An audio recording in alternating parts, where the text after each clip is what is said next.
सोना ते मैथू दूर गया है, होके सजन मजबूर गया है।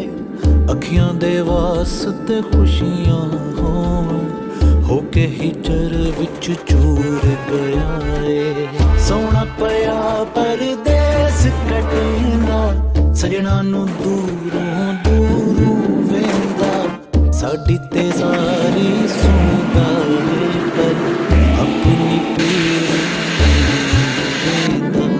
सोना ते सूट वडेदा है, पर अपनी पीड़ ना वेंदा है।